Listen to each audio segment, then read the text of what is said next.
Welcome to Chamber Talk. We have a wonderful show planned today.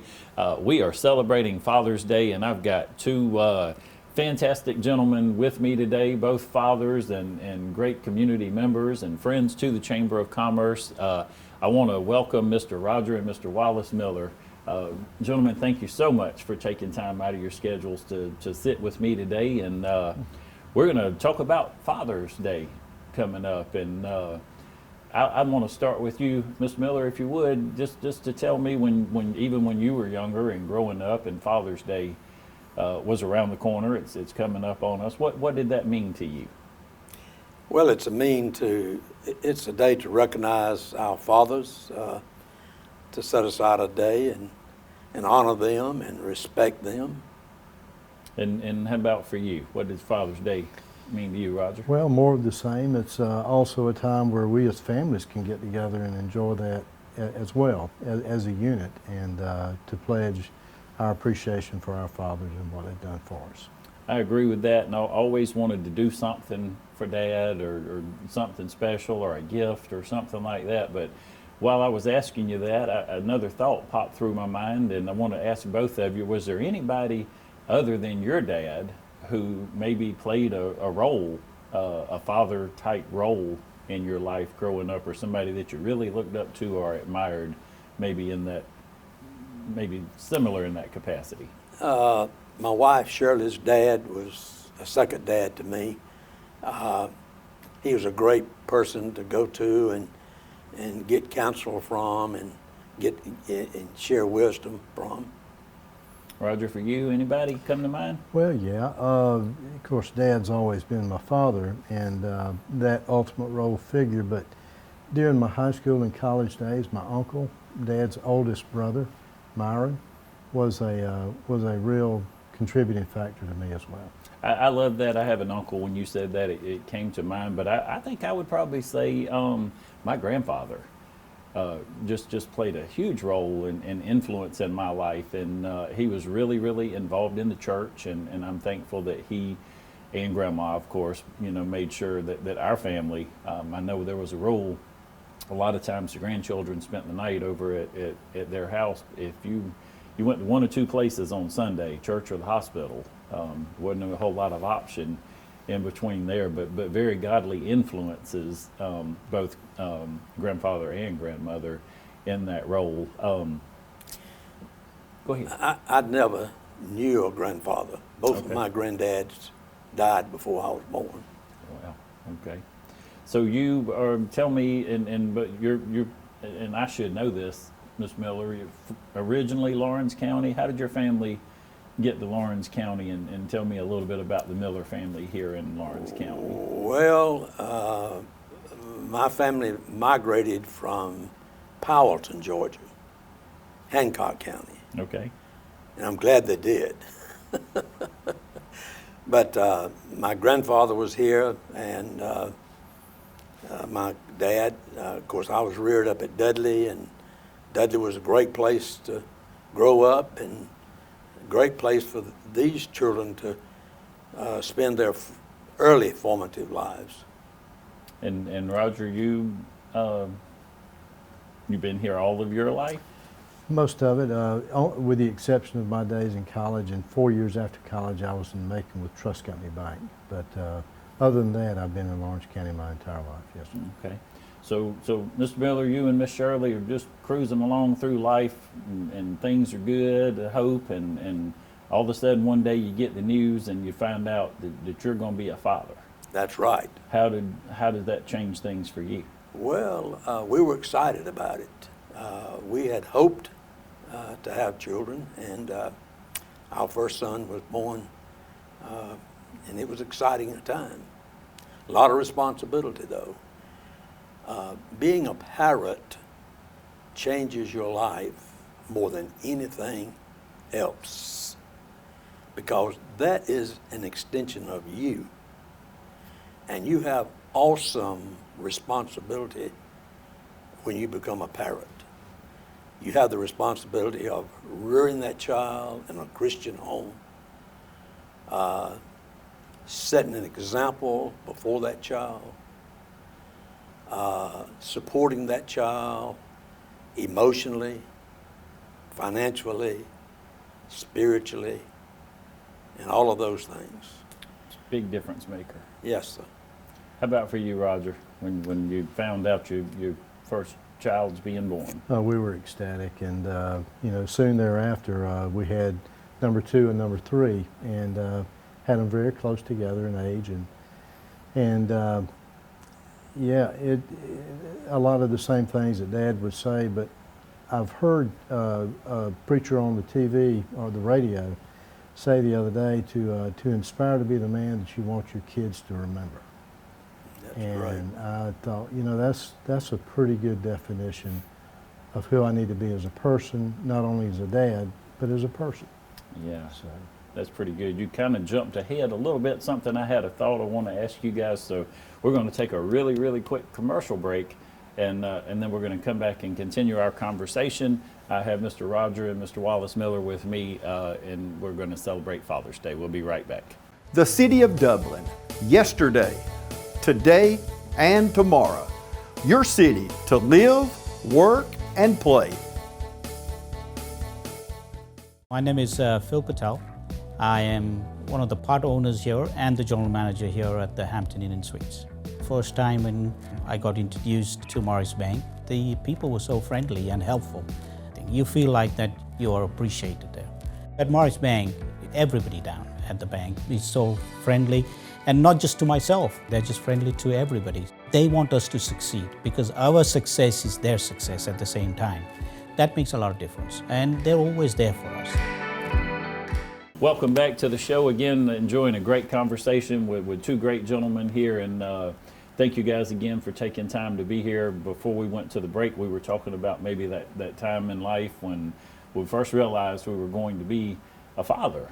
And both of you gentlemen are fathers and have been great fathers and have great children and great family and history and heritage here. And I wonder, Mr. Miller, if there's a time, did you ever think in life, with my children, if they remember one thing about me, I want to make sure they remember this about me. Has that ever been a thought to you? And if so, kind of what would you want your legacy or remembrance or whatever for your children to be of their father?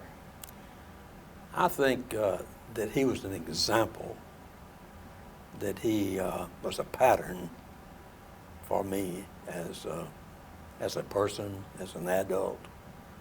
And I've always tried to teach our children to be respectful, to love the Lord, work hard, and be responsible, and be on time. If you say you're gonna be someplace, be there, and do what you say you're gonna do. I love that. Say what you do and do what you say, and Right. I could not agree more with you. And I know Roger and I get to work together a good bit, but being on time is that is. I just don't understand people that think, well, it's okay to be 5 or 10 or 15 minutes late. That's to me, that is just, it's rude and it's inconsiderate. Yes, it is very inconsiderate. So this is not fair because I'm asking him first on all the Sure. questions, but it gives you a minute to, I guess, maybe to ponder or to think. Is there anything with your children that you want to make sure that they know about their dad and how you would like them, maybe for your legacy many years down the road, to think of you? I build on a lot of what Dad has already said, because what he says is very, very important. But another thing is, I want them to know I love them. Of all the things in life that matter, career, resources, things, it doesn't mean anything without the love that you have for your family. And I think you ought to tell your children you love them. Amen. And Amen. I think even your adult children, I think you Yes. need to tell them every once in a while you love them, Absolutely. Absolutely. I wonder sometimes, and I think I'm along the same lines there. To me, if I, and this is kind of leading to my next question, none of us are perfect. But if I can't do anything else, I can love my children. And if you can't love your children, you can't love your own family, who can you love? Right. But I'm sure if I thought back, there's got to be some things along the way, and my children are still college and high school, but I could probably think of a time or two or a thing or two that I might have done different or wish I had done different. You know, unfortunately, they just don't come with the manual that this is how you do it. But and I can start with you on this one, Roger. Is there anything that you think, you know, maybe I could have done this or missed the time that I could have done this a little better or something? There's always going to be opportunities to second guess, but you know, we've enjoyed our children through every stage that they've been through. You know, there might have been some teenage years that might have been a challenge, but seriously, through all of the experiences that they've had, you know, we've been there and we've enjoyed it. There have been some that have been more tender than others, and when our son was off in the military and overseas, that was a very tender time for us. So yeah. But as far as knowing mistakes, I make them daily. But knowing of any one life-changing thing that I would have done differently, I really can't say that I would have. Anything come to mind that you think about? I think you ought to teach your children to work hard, but you also need to teach them to play some. You know, life is not all work. I'm guilty of putting work ahead of my children at times. And I think you need to spend time with your children, leisure time, playtime.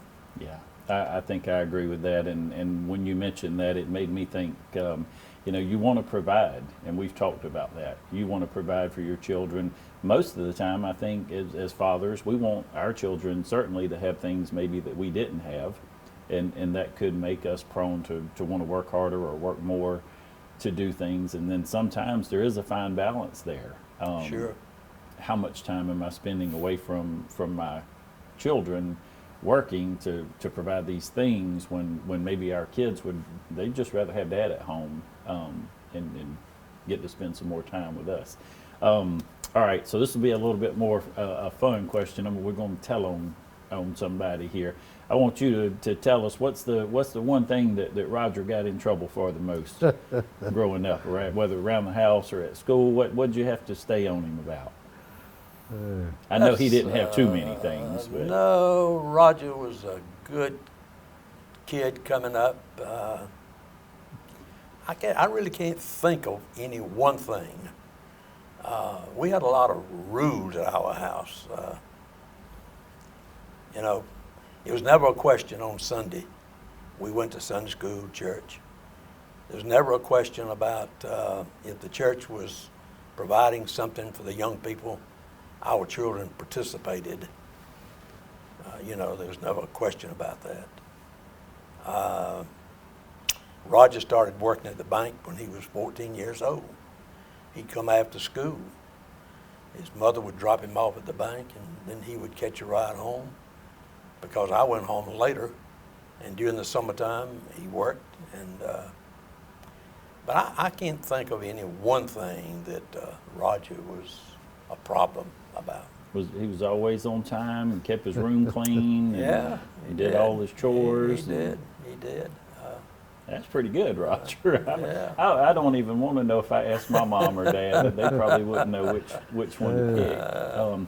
Do you have anything you remember as a child or anything, a favorite story, a funny story, or something anybody ever told you about something your dad did? We were blessed to live in Dudley, and we lived among Dad's parents and right next door to his brother and his family. So we had a lot of family connection there in Dudley, and we almost cousins grew up together as extended family, and so we really had a great time. I remember one fishing trip, and I didn't get invited to go on many fishing trips because I'd sleep and I would not fish. But my Uncle Jerry was an avid fisherman. He'd go up to the lake, and occasionally he would take Dad and the two of us boys to go with him. It was one summer night, and not thinking that it was going to be cool at night, I didn't wear any socks. And I remember he took socks off of his feet and gave it to me so I wouldn't be cold that night. So maybe that's one small thing. Probably he didn't even remember. But that's just. But it meant a lot to you. Yeah. And that's what dads do. That's what you do. That's what you do. You know, fishing stories, and I think you have to have some fishing stories. I was telling you, my grandfather, played a big role and influence in my life, and you made me think about the day we were out. We used to fish, and he had one of those little small boats that had the trolling motor and 2 seats, but you were close as you and I, almost sitting there together. And I went to throw my line out one day, and I looked, and my lure never hit the water, and I thought, well, where'd it go? And I turned around and looked, and it was in his calf. Ooh. A little number 5 shad wrap with the treble hooks on it. The barb had gone all the way through. And I was just in a panic. Granddaddy, let's go. We got to go to the hospital and get it. And I remember, will never ever forget. If you looked on my LinkedIn page today, you'd see this quote. He reaches down with some fingernail clippers and he cut the line, spun back around in his chair and threw his line back out in the water. And he said, "If that's the worst thing that ever happens to me, I'll be just fine." And a lot of times when things happen in life, even today, I think back to that, and I think, if that's the worst thing that ever happens, probably going to be okay. Yeah. So, I think if you tell your child or your children something, do it. Whatever it is. If you tell them you're going to spank them when you get home, I think you need to spank them. If you tell them you're going to buy them something, I think you need to buy it. Or if you tell them you're going to carry them someplace, but do it. I agree with that, and be consistent in Right. our message that we're Right. sending to them. So I guess I don't have to ask that question. I'm guessing at the Miller household we had some spankings from time to time. I know in the Taylor household there were plenty. Had a few. Well, and I think and we can talk about that for just a second. But society today is just so different, And I remember one time with mine. In the grocery store one day, and they were just acting up and just wouldn't. Most of the time, both of my boys were really, really good, and this particular day, one was just wouldn't take no for an answer, and I popped him on the behind. I remember, and the lady standing on, she just looked over like, what are you doing? And I thought, well, I'm gonna just go on my way here, because if I say something, this is probably gonna be wrong. But some people, I guess, think that's not a good thing to do, or not a way to discipline. Well, the Bible says, spare the rod and ruin the child. Mm-hmm. I don't believe in child abuse. Right. But a spanking Let me makes them recognize authority. Let me ask both of you: Did you ever get a spanking from your father where you questioned whether abuse might be? I know my dad had a terrible aim with belt. We did get lay down across the bed, and he'd spank you with the belt. But every now and then, I guess because we were not being too still, we might catch one across the leg or the middle of the back or something. Well, from the perspective of a child, you may think they enjoyed it, but as an adult, you realize that it's a training thing.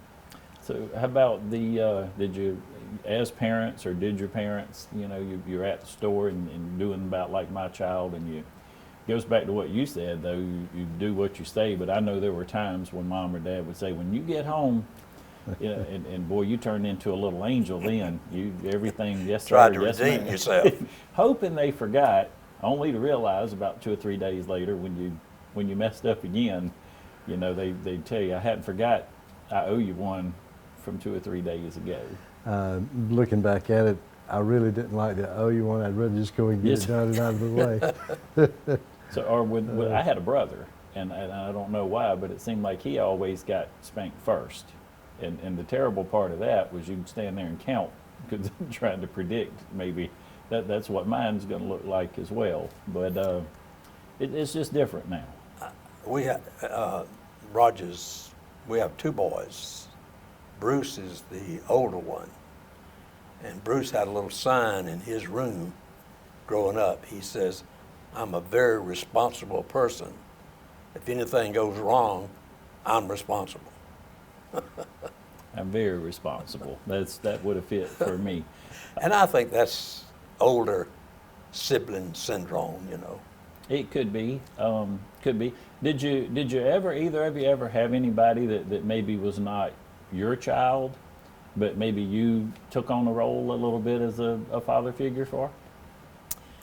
Well, my brother Jerry and I built houses up at Dudley on the family farm. And Jerry had a son, Brian, that was between Bruce and Roger in age. And we had an agreement that we could discipline each other's children. You know, I remember those days. if you caught Bruce and Brian and Roger doing something, you know, just whatever you did to your children, do it to his too, you know, and same thing there. So, you know, I've spanked Brian, and I suspect Jerry has spanked Bruce and Roger. I don't know, you know. How about that, Roger? It was a reciprocal agreement. It was a family, within the family. Anybody come to mind you think of maybe that you've mentored or coached a little bit outside of your own children? No, not from a discipline standpoint, because my siblings never lived here in Dublin once they had grown and gotten families. So no, I didn't have that type of relationship with other people's children. But Anybody though, maybe mentoring or coaching or somebody that comes to mind that you just thought, you know, I want to help this person and maybe try to instill some good values or anything like that along the way? well, through helping out with the youth, helping out, my son is an Eagle Scout of 560, and so a lot of us parents were assistant scoutmasters. So through that, through church, you know, we had the opportunity to hopefully be an example to others and help discipline, but from a very limited role in some of those situations. Fantastic. Being in the bank, as Roger and I both have been, I've told people, I said, I'm going to deny what you want in order to help you. You know, I'm helping you by not helping you, especially young adults. And I think a banker's responsibility is to help guide, especially young adults, you know, and counsel them and try to help them as far as their finances, do the right thing. I couldn't agree more, and that's actually something I remember, and I'm thinking of it in a little bit different way. But I remember even with discipline sometimes, and I don't want to just harp on discipline, it seems like, but I remember things that I wanted to do sometimes that Dad would say, well, you can't do that. And sometimes, and you guys have probably said this or had it said to you, you know, this hurts me more than it does you. Yeah, sure. And it really does, but as a child, you know, you really don't understand that, why you can't do whatever it is. But I think as we grow and mature, then hopefully we realize, you know, Dad, he might have been a little smarter than I gave him credit for being sometimes. As children, we all get in, I guess it's those, I don't know, maybe starts around 8 or 10 years old through your teenage or early 20s. You pretty much have it all figured out, and you know all the answers to everything, and you think your parents they're just old, and that's how they used to do it. Well, I tell Shirley all the time, I said, why didn't you ask me that when I was 16? I was sure about everything then. I'm not sure about anything now. There you go. That's a lot better answer. We'll take us one more quick commercial break, and we'll come back and wrap up. Hope you'll stay right with us. Hi, I'm Kyle Gerard with A+ Flooring and Construction. We're extremely excited about our brand new location here on 371 Georgia Highway 338, Dublin, Georgia. Just a small drive to the country. So come out and see us at 371 Georgia Highway 338 in Dublin, Georgia, or give us a call, 478-676-2662.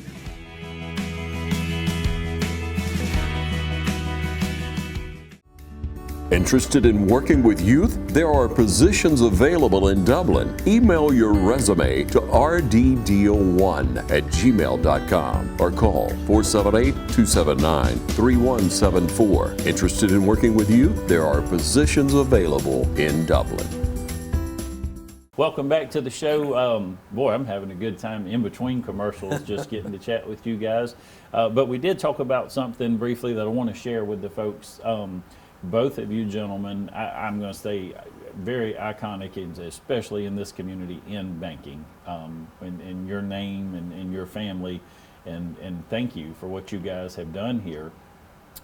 Because of one of the things that we just talked about a few minutes ago, and I believe it's a trait and a characteristic that you, Mr. Miller, have passed on to Roger here, and Roger's probably passed on as well to his family, helping people through banking, but not always by giving them what it is that they think that they want or need.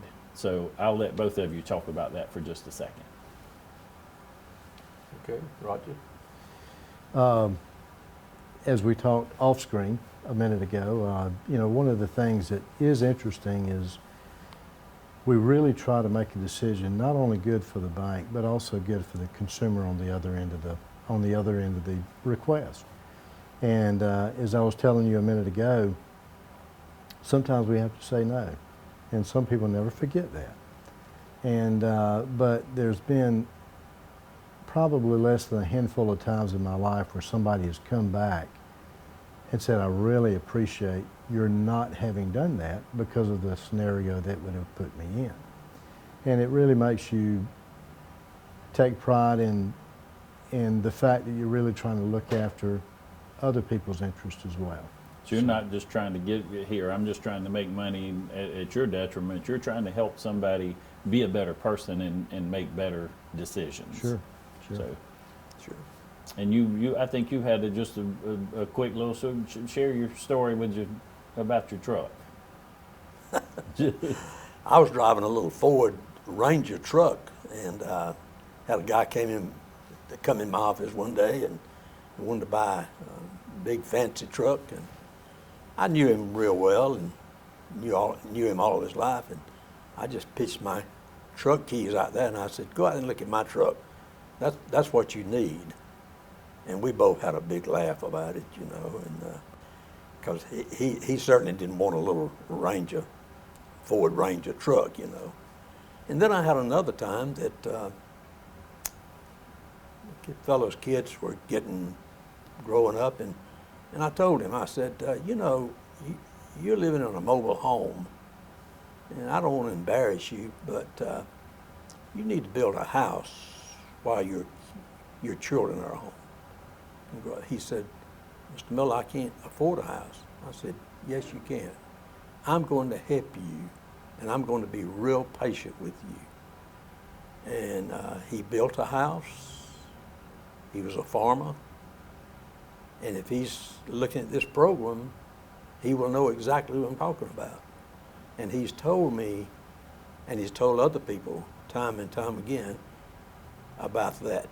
And he paid for the house. And, he's a hard-working fellow, good guy. And I think it's a banker's responsibility to try to help.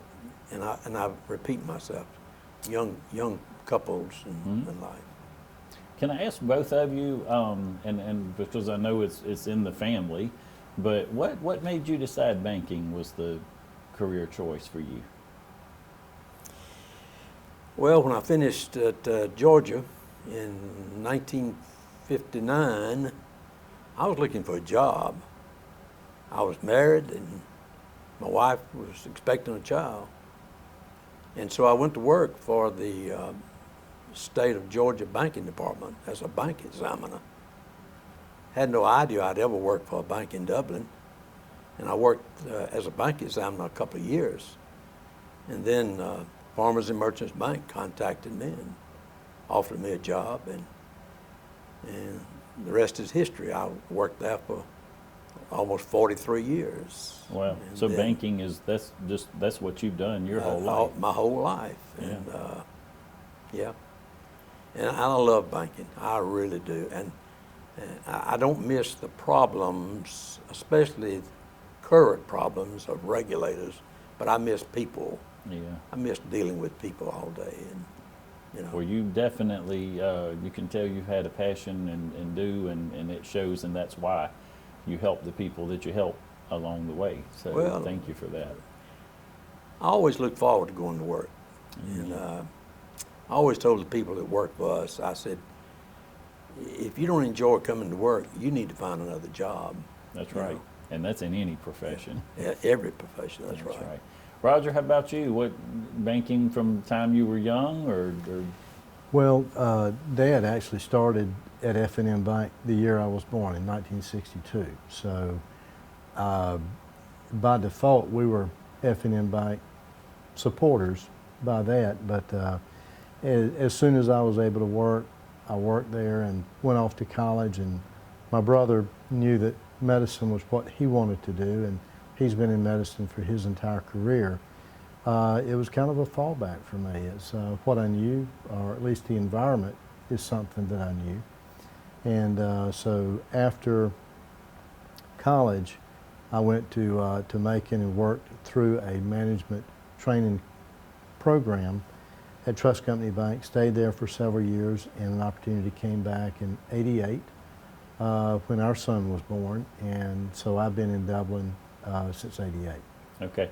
And then do you, to carry that on a little further, when your children are born, do you say to them, banking is a great career and a choice, and if I can help you, I will? Or, hey, if you want to go do something else, how did you handle that conversation? My response to them was, as long as it was legal, moral, ethical, and paid your way, you can do whatever in the world you want to dream of doing. And the irony of all of that is 2 of my 3 children are in the banking world. And of course, most people viewing this knows Whitney Kilgo. She's the marketing director for Morris Bank. But she didn't start out being in banking. She went through the marketing line and worked for Warby Parker out in Nashville, Tennessee, and came to Dublin to try to work with her degree. And she worked with a hospital under Lindsay Black, and was there for a little while, and just an opportunity happened here in Dublin and at the bank, and she was able to take that. And our son got out of the military a couple of years ago, and was looking for opportunities, and a bank up in Covington, Georgia, hired him, and he's married and lives up in Covington working for United Bank. That's pretty neat. So I don't know if either of my, I know my youngest, he used to like to come sit in the chair, and he'd say, Dad, this is going to be my chair one day. And I'd say, well, I hope you're right, and I hope it is.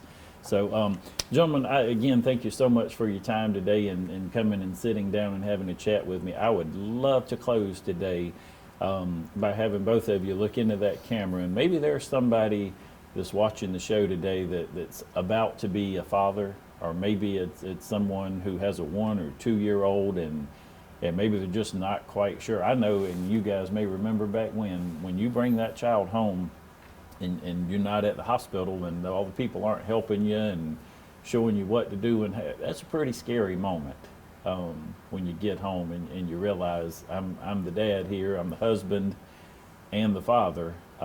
Anything you could say to somebody that might be watching the show today to say, just remember to do these things? Well, I would say that when you become a father, take the responsibility very seriously. It's an awesome responsibility. God has blessed you to be a father and be the man that God would have you to be, and be the leader in your family. Roger, you get to follow. You get to follow that answer. Well, I agree with everything you said. Absolutely. But I honestly think that being a dad is one of the most important jobs, if not the most important job that a man can have. And setting yourself as a guide for your children, but we as humans also need guides. Thank goodness I had a great example in my life, and but also of our Heavenly Father. Amen. We've got to keep our eyes on Him for us to be focused and to do that. And along those lines, and I'm sure both of you are great husbands as well, but let's make sure that, sometimes you see this happen a lot in a family when the children come along, and all of the attention goes toward the children, and we have a role as godly men, first and foremost, to our wives, and to love and honor our wives. And if we can do that and teach that, to our children, hopefully, then they would emulate that as well one day. So I want to say thank you again so much. Boy, I could just sit with you guys and chat for the rest of the day, but I know we got work Well, we got to do. I hope we've said something that is meaningful to somebody, you know. Absolutely, and I know I can say this on behalf of both of the Millers here and myself. We wish you and your family a happy Father's Day. Thank you for joining us on the program today.